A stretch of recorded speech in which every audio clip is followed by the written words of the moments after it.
안녕하십니까? 워드 프로세서 필기 기출문제 해설 2019년 8월 30일 기출분석 시작하도록 하겠습니다. 1번입니다. 다음 중 워드 프로세서의 특징에 대한 설명으로 옳지 않은 것은 입니다.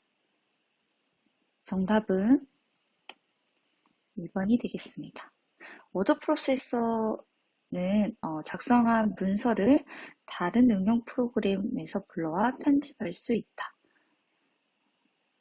네, 그 말처럼 한글로 만약에 작성을 했다고 하더라도 워드에서 불러올 수가 있죠. 다양한 응용 프로그램에서 불러와서 편집이 가능하고요. 2번, 작성 중인 문서를 포토샵 파일이나 동영상 파일로 저장할 수가 있다라고 되어 있습니다. 여러분들 한글에서 다른 이름으로 저장을 눌러보시면 저장할 수 있는 파일의 형식을 여러분들이 지정할 수가 있습니다. 근데 여기에는 따로 포토샵 파일인 PDS나 동영상 파일인 WMV로 저장이 할 수가 없죠. 파일 형식이 없기 때문에. 그래서 정답은 2번이 되겠습니다. 3번, 작성한 문서에 암호를 부여하여 저장할 수 있어서 보안이 가능하다라고 되어 있습니다.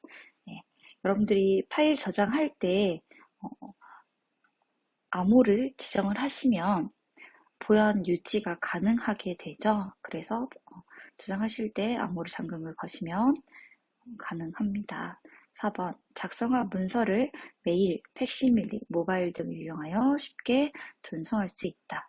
네, 보내기 기능을 통해서 메일이나 팩스, 모바일 등으로 쉽게 전송이 가능합니다. 그래서 정답은 1번이 되겠습니다.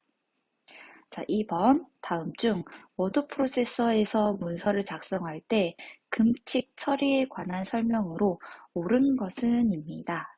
정답은 1번이고요.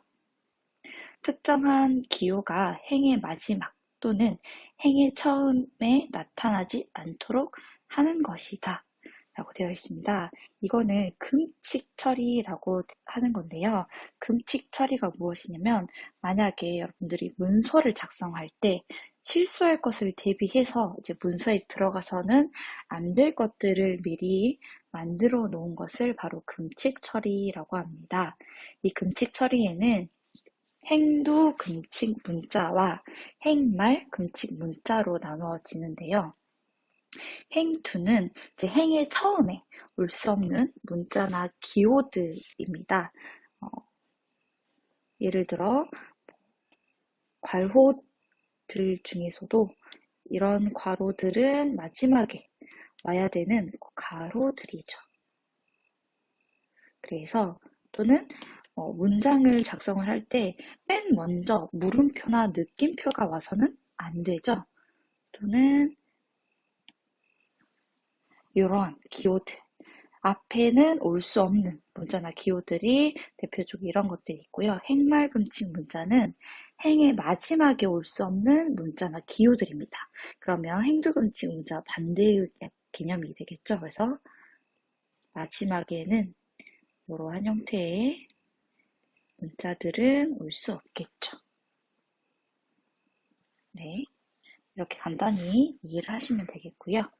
정답 2번 되겠습니다.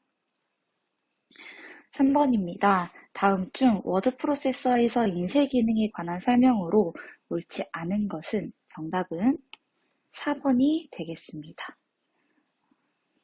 인쇄 전 미리 보기 기능을 이용하여 여백 보기 등을 통해 문서의 윤곽을 미리 확인할 수 있다. 그렇죠? 여러분들이 미리 보기 기능 인쇄창 들어가 보시면 미리 보기 버튼이 있어서 그 버튼을 활용해서 인쇄할 편집 용지에 관해서 볼 수 있고요. 다음에 두 번째, 모아찍기 기능을 이용하여 문서 한 장에 여러 페이지를 인쇄할 수 있다. 자, 여기 아까 말씀드렸던 미리 보기도 있고요.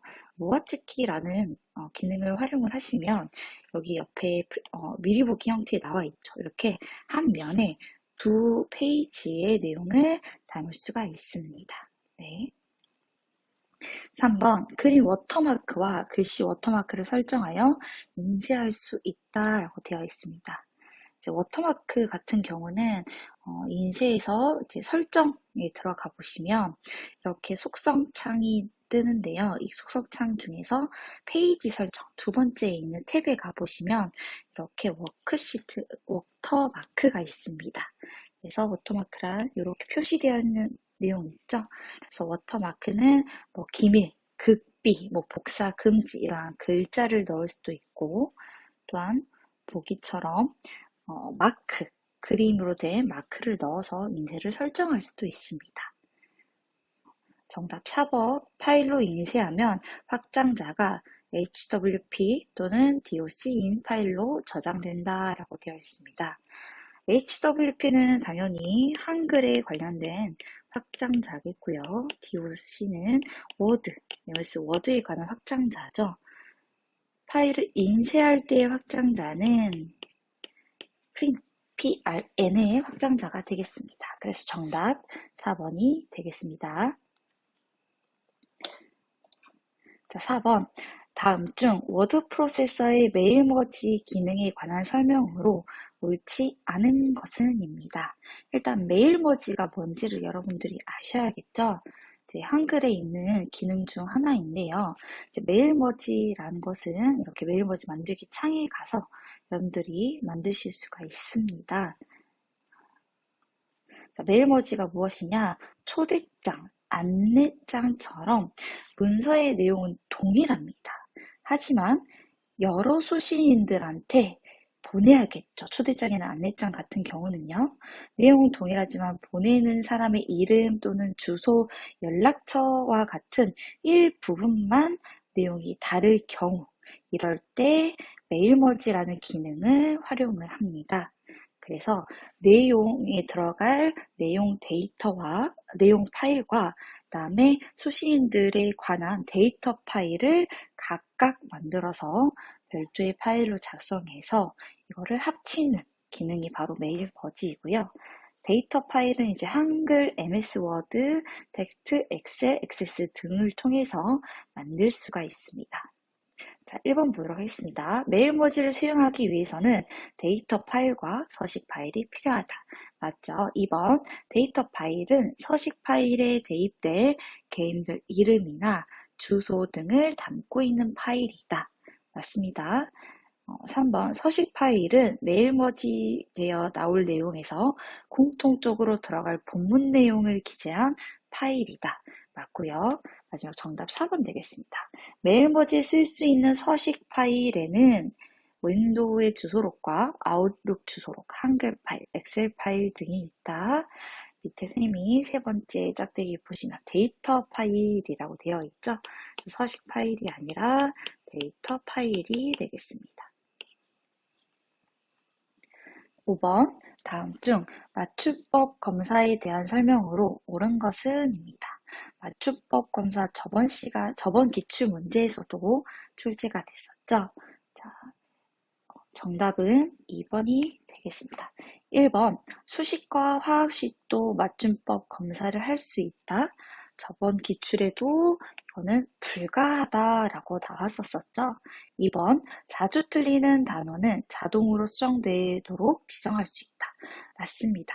자주 틀리는 단어를 자동적으로 수정할 수 있도록 하는 기능이 맞춤법 검사에 있고요. 3번 문서의 특정 부분만 검사할 수 있습니다.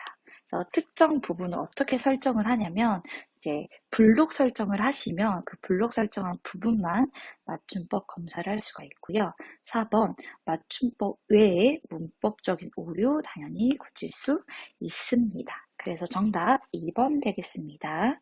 네, 6번 다음 중 워드 프로세서의 용어에 대한 설명으로 옳지 않은 것은입니다. 정답은 3번 센터링이 되겠습니다. 자, 1번부터 보도록 하겠습니다.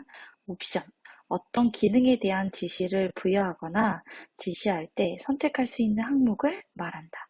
그렇죠. 우리 가장 첫 번째 기출문제를 분석할 때 이 워드 프로세서 용어 관련돼서 옵션에 지문이 나왔던 걸로 기억합니다.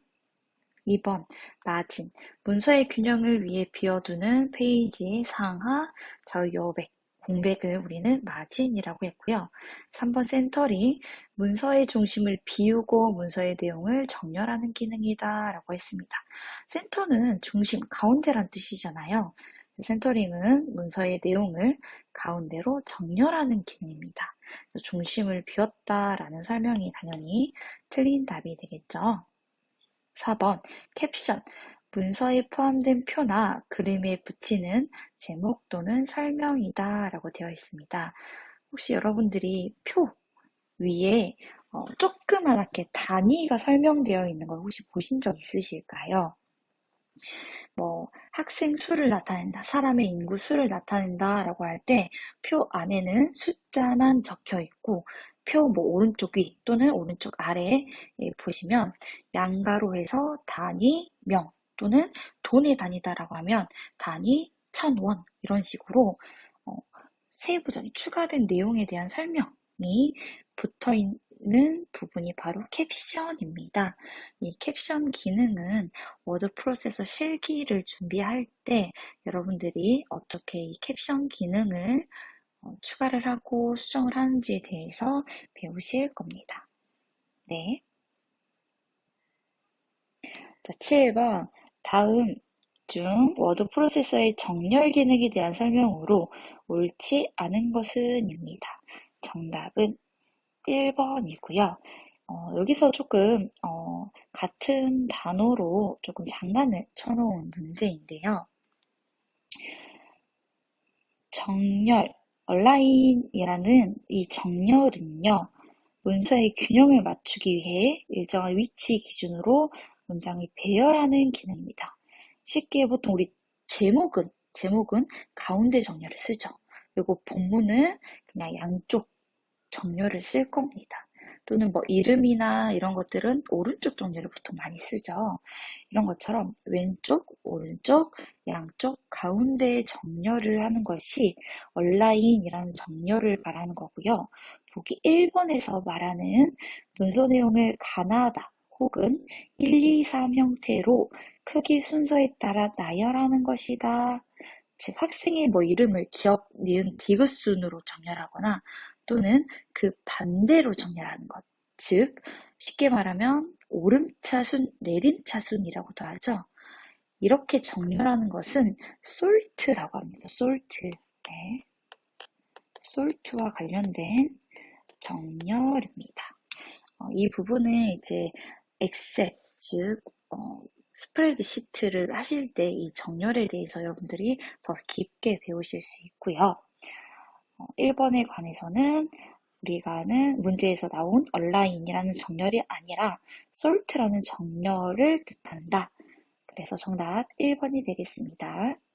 8번 다음 중 워드 프로세서 화면 표시 기능과 관련된 설명으로 옳지 않은 것은입니다. 1번 눈금자를 사용하면 왼쪽과 오른쪽 옆에 들여쓰기, 내려쓰기 탭 설정 여부를 표시할 수 있다라고 되어 있고요. 보시면 여기 눈금자 이 부분 있으시죠? 이 부분을 통해서 왼쪽, 오른쪽, 들여쓰기, 내려쓰기, 탭 설정 여부 등의 표시가 가능합니다. 2번 상태 표시줄에는 커서가 있는 촉번호, 커서 위치, 삽입 또는 수정 상태, 자판의 종류 등의 정보가 표시된다라고 되어 있습니다. 보시면 밑에 쪽, 단, 줄, 칸, 글자, 문자 입력, 구역, 삽입 이러한 내용들이 나타나고 있죠. 3번 읽기 문서를 작성할 때 화면을 상하 좌우로 이동하는 기능을 스크롤이라고 한다. 그렇죠. 글자 페이지를 내리려고 할 때 움직이는 거 스크롤을 내린다라고 하죠. 자, 4번 작업 화면의 표준 도구 모음에는 제어 상자, 제목, 창 조절 단추 등이 표시된다. 네. 네. 화면 보시면 여기 부분부터 이렇게 요 부분 있잖아요. 오류되기 부분부터 글자 바꾸기와 같이 아이콘화 되어 있는 자주 사용하는 기능을 모아주는 것을 바로 도구 모음이라고 합니다. 네, 도구 모음이라고 합니다. 그래서 4번에 관련된 답은 틀린 답이 되겠습니다. 다음 중 전자출판에 사용되는 용어에 대한 설명으로 옳지 않은 것은입니다. 1번 오버프린터, 대상체의 컬러가 배경색의 컬러보다 짙을 때 겹쳐서 인쇄하는 방법을 오버프린터라고 하고요. 2번 필터링, 그림의 제한된 색상을 조합하여 복잡한 색이나 새로운 색으로 만드는 작업을 필터링이라고 하지 않고요. 디더링이라고 합니다. 그러면 필터링이 무엇이냐? 필터링은 작성된 그림을 필터 기능을 이용하여 여러 가지 형태의 새로운 이미지로 바꾸는 기능을 말합니다. 여러분들이 기본적으로 스마트폰을 통해서 사진을 찍고 나서 이 사진을 찍은 거에 흑백으로 배경을 주고 싶어요. 흑백 색깔을 바꾼다던가 조금 더 화사하게 한다던가 또는 뽀샤시하게 한다던가 이러한 필터 기능이 있으시죠? 기본적인 카메라에 또는 요새는 수정하는 어플들도 매우 잘 나와 있잖아요. 거기에 이제 필터 기능이 많이 있을 겁니다. 그런 것을 생각하시면 이해가 좀 더 잘 되실 겁니다. 3번 워터마크입니다. 아까 문제에서도 워터마크가 나왔었죠. 그림을 명암 대비가 작은 그림으로 바꾸는 것으로 기관의 로고 등을 작성하여 배경을 희미하게 나타낼 때 사용한다. 맞고요. 4번 초크, 이미지의 변형 작업으로 채도, 조명도, 명암 등을 조절해주는 기능을 말합니다. 그래서 정답 2번 되겠습니다. 10번 다음 중 문서의 수정을 위한 교정부호의 표기법으로 옳지 않은 것입니다. 정답은 1번이 되겠고요. 저번 기출하고 동일한 보기가 나왔습니다. 문서의 내용과 혼돈되지 않도록 글자 색과 동일한 색상으로 표기하도록 한다. 교정부호를 글자 색과 동일한 색깔로 표기하면 눈에 잘 띄지 않겠죠. 그래서 만약에 검정색 글씨라고 하면 눈에 띄기 좋게 빨간색 이러한 교정부호로 표기를 하는 것이 바람직하겠습니다. 자, 11번 다음 중 아래의 보기 1문장을 보기 2문장으로 수정하기 위하여 필요한 교정부호들로 옳은 것은 입니다.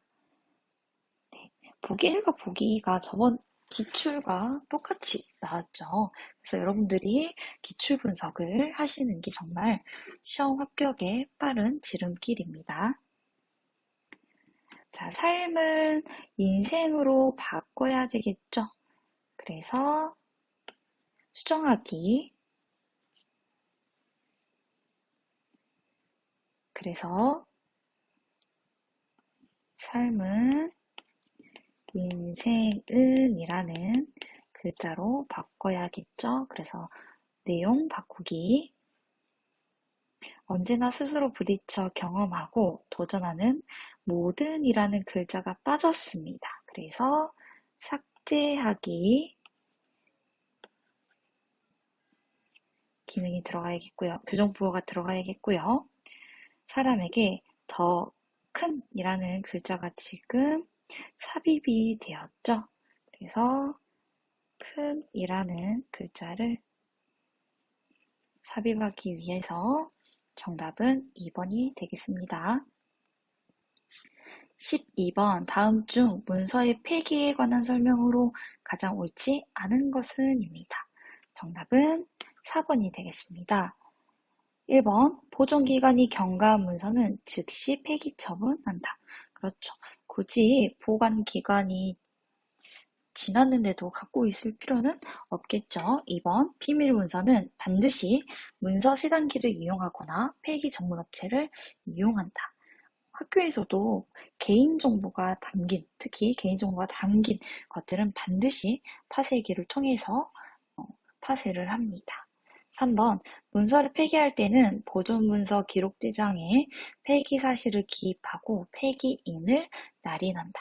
맞고요. 4번 폐기할 문서가 다시 필요할지에 대한 검토를 할 필요는 있다입니다. 여러분들이 조심해야 될 게 폐기한 문서라고 하더라도 검토 없이 바로 폐기해서는 안 됩니다. 폐기할 문서가 하더라도 혹시나 잘못 그 문서가 분류되어 있을 수도 있고 폐기해서는 안 될 문서 있을 수도 있고 추후에 또 필요한 문서가 될 수도 있기 때문에 폐기할 때는 반드시 검토를 하셔야 합니다. 13번 다음 중 문서 관리 시 확보해야 할 원칙에 대한 설명으로 옳지 않은 것은입니다. 정답은 3번이 되겠고요.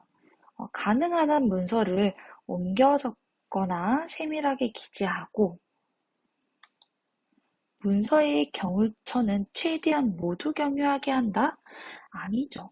최대한 모두 경유하게 하는 것은 시간이 오래 걸리고 불필요한 일이 되겠죠. 문서의 경유처는 반드시 그 업무 또는 문서를 확인하고 관련된 부서 또는 담당자만 경유할 수 있도록 하는 게 좋겠죠. 그래서 정답은 3번이 되겠습니다. 14번 다음에 설명하는 문서 정리 방법을 나타내는 용어로 가장 적절한 것은입니다. 문서 분류법도 선생님하고 4가지 같이 공부를 했었습니다. 자, 같은 카테고리의 문서를 한 곳에 모을 수 있다. 문서 내용의 분류가 여러 개인 경우 상호 참조 표시가 필요하다. 문서가 소분류로 구분되어 취급되는 경우에 많이 활용된다. 정답은 주제별 분류법이죠. 같은 카테고리라는 이 키워드에서 여러분들이 주제별 분류법이라는 것을 캐치하실 수 있었을 겁니다. 15번 다음 설명에 해당하는 용어는 무엇인가입니다. 주문서, 납품서, 청구서 등 무역에 필요한 각종 서류를 표준화된 양식을 통해서 전자적 신호로 바꿔 컴퓨터 통신망을 이용 거래처에 전송하는 시스템이다. 기존의 서류를 통한 업무 처리와는 달리 컴퓨터를 이용하여 사무실에서 빠르고 간편하게 업무 처리할 수 있다. 기업 간의 거래 데이터를 교환하기 위한 표준 포맷이다 라고 되어 있습니다. 정답은 2번이 되겠습니다. 풀네임을 아시면 여러분들 이해하시기 좋으실 건데요. 일렉트로닉 데이터 인터체인지라는 전자문서 교환입니다. 그래서 전자적 신호로 바뀌었기 때문에 일렉트로닉 데이터 이제 교환 문서를 주고받는 거기 때문에 인터체인지의 약자인 I가 들어가서 EDI라는 개념이 되겠습니다. 1번 ERP이고요. 우리 나주상고 친구들은 1학년 때 상업경제 교과서를 배우죠. 거기에서 아마 ERP에 대한 개념을 아마 배우셨을 겁니다.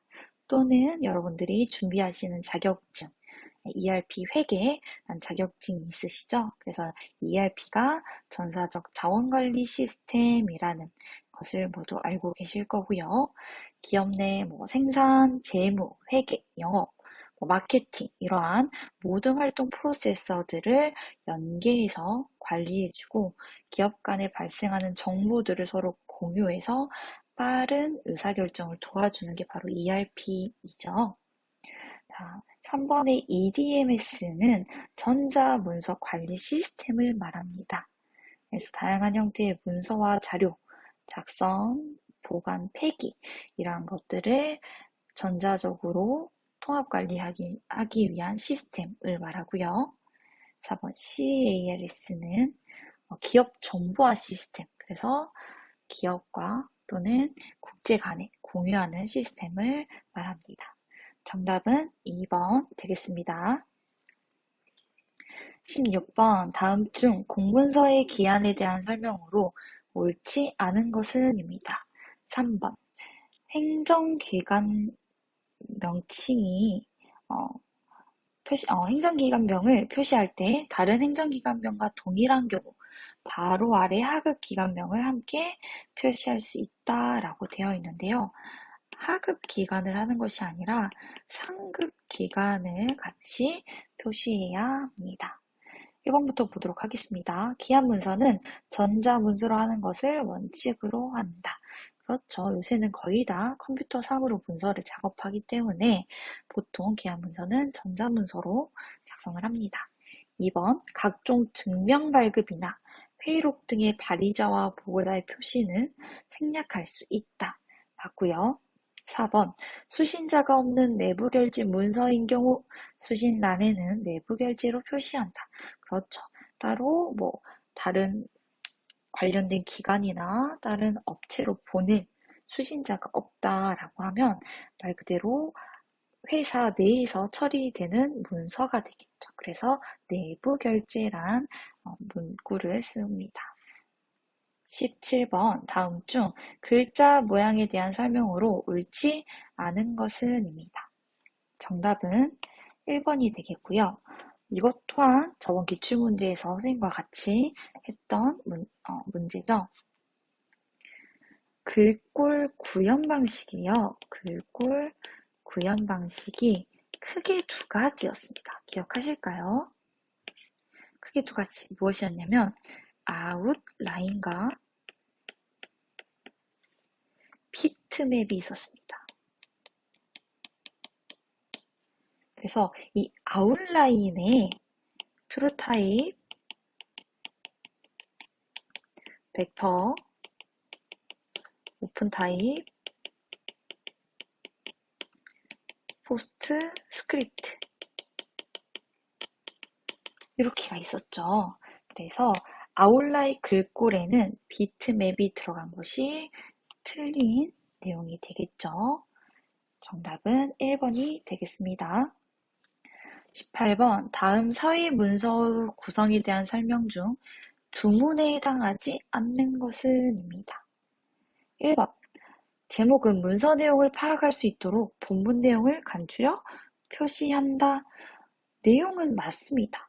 제목이란 것은 본문의 내용을 미리 확인할 수 있도록 간추려서 표시하는 것은 맞지만 우리의 질문은 무엇이었죠? 그렇죠. 두문이었죠. 두문. 제목은요. 두문이 아닌 본문에 해당합니다. 그래서 정답 1번 되겠습니다. 19번 용지 규격 A4의 사이즈는 210 곱하기 297이다. 그렇다면 A3와 A5 사이즈의 가로 세로 크기로 바르게 나열된 것은 입니다. 정답은 1번이 되겠습니다.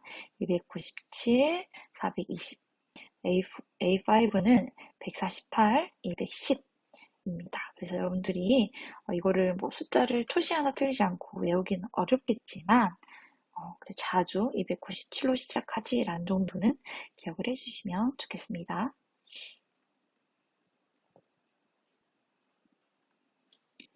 20번 다음 중 공문서의 효력 발생 시기에 관한 설명으로 옳지 않은 것은 입니다. 정답은 3번이 되겠고요. 1번부터 보겠습니다. 효력 발생 시기란 문서가 실질적으로 영향을 미치는 시기를 의미한다. 맞고요. 2번 우리나라는 문서가 수신된 시기 효력이 발생하는 도달주의를 채택하고 있다. 그렇죠. 문서가 도달하는 그 시점부터 효력을 인정해주는 도달주의를 채택하고 있고요. 이 도달주의의 개념 또한 우리가 이제 무역과 관련된 수업을 하실 때 좀 더 자세히 배우실 수 있을 겁니다. 3번 공고문서의 경우에는 고시나 공고, 즉시 효력이 발생한다? 아닙니다. 그래서 정답 3번이 되겠습니다. 4번 전자문서의 경우에는 수신자의 컴퓨터 파일로 기록된 시기에 효력이 발생하다. 네, 맞는 말 되겠고요.